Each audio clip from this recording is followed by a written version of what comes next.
Hey everyone, happy Saturday. So we had Smackdown last night. We have Money in the Bank today. But before we get to Money in the Bank, let's talk about what happened on Smackdown last night because we had some interesting things. I came in late because we were watching something else. My husband wanted to watch something quick. So when I came in, we were about to start the Bailey match, which was fabulous. I think they did a really nice job balancing making Piper look very strong, but balancing it with believability of Bailey being able to overcome this challenge. I'm curious, is the KT tape real or are they using that? Because I noticed at the end she made him hold up her other arm. Is that an angle? Are they showing that she has been such a fighting champion that now she is injured, and will that play into when she gets cashed in on?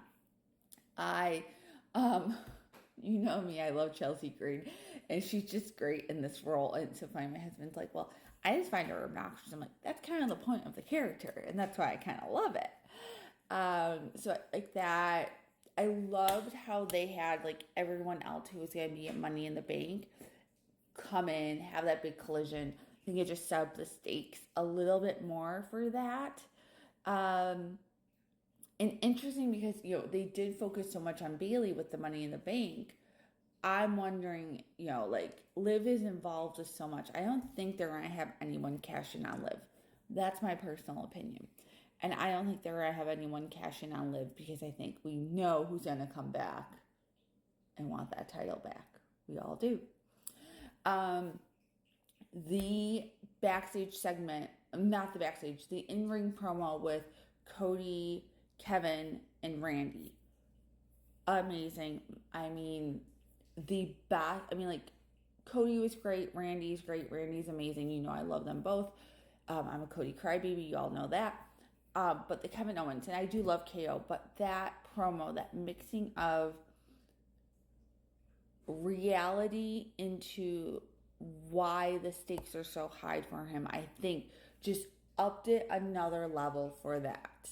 And clearly, he was okay with going there for that promo. But yeah, I thought it was great. Great. It touched my heart. I was even more we all love KO, but whoa, come on, Kevin. Do this, win this. And yeah, so I hope his mom is okay. I hope everything turns out okay. But that mix of reality into it was really beautiful. With that, I actually want to talk about the Bloodline segment next, even though it was later, because I think great counter pose to this very heartwarming family. My mom is sick, but I'm here because she wants me to be here. This was my life's dream, bonding moment of all three of them, right? Because Kevin's telling the story about his mom being such a support, but then you have in the ring two second generation wrestlers, right, with him, whose families loved and wanted them to do this, right? Randy Orton's dad, basically, Randy Orton was doing nothing. It was well, go do this. And turns out he's amazing at it. And of course, we know Cody's story and the reason he has that title and Dusty and all that. So you counterbalance that then with Solo basically being this is what my family needed. I need to take on this responsibility. Almost in a very babyface way, but not really, right? You could easily turn that into a babyface promo about my loyalty and my dedication to my family, and but then of course he had all the Roman Reigns things in. Clearly, as we knew, he's not talking to Roman Reigns. He has not been talking to Roman Reigns. He's doing this all on his own, or he is talking to someone else, giving him counsel. I think we all know who that could be, the final boss. Just saying, we haven't seen hide or hair of him since WrestleMania, which is what we all knew was going to happen. So curious to see if we'll see him again soon. I don't think SummerSlam's big enough to make him come back, but we'll see. Okay, and then let's talk about the tag team titles, because they built throughout the show this, friction, which we saw between Austin Theory and Grayson Waller. And I think we all knew that Grayson Waller was just a slimy little snake, whatever, I don't know what else to call him. And that, this was not going to long last. Clearly, they're going to feud with each other. Not surprised. Again, I'm struggling with the tag teams, maybe even more now on SmackDown than on Raw, because I feel like I don't get, like, I'm like, oh yeah, DIY are the tag team titles. Almost because I can't think of anyone else on that show who, if you were going to take the belt off of Austin and Grayson to let them feud with each other in a singles thing, to give them to, quite honestly, on that show. Like, I just feel like the tag team division, more so on SmackDown, I feel like they're doing a better job on Raw, is just kind of lost. And I don't know who is who or what's going on. I feel like they're taking better care of the women's division than they are, because I love the Money in the Bank stuff going on.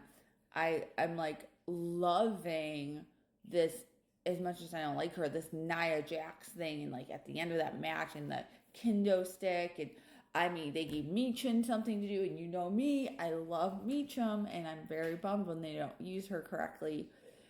So they're building in, and that's what I think we need more of in the tag team division. They're building in stories into the women's division, some of which have nothing to do with the title, and that's what I think the tag team division needs, is storylines.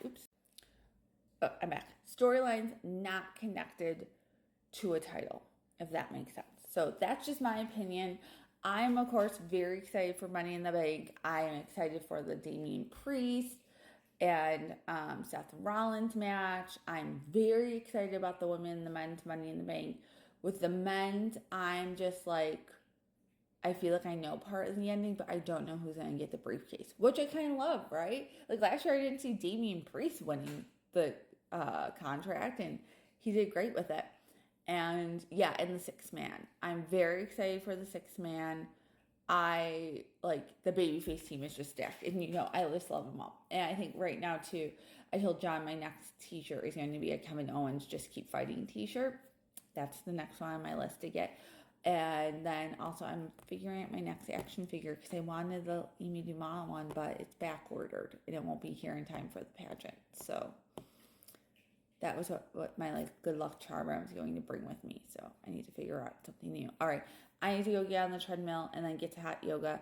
Thanks so much for listening to my ramblings, pretty much, because I haven't had coffee yet, about SmackDown. And I will be back tomorrow, because we got to talk about Money in the Bank and the results and what's going on. So let me know your thoughts, things that you thought were really important during SmackDown that I might have missed, or key story pieces that I haven't touched on, or what you loved best about the episode. All right, I'm going to go work out. Bye, y'all.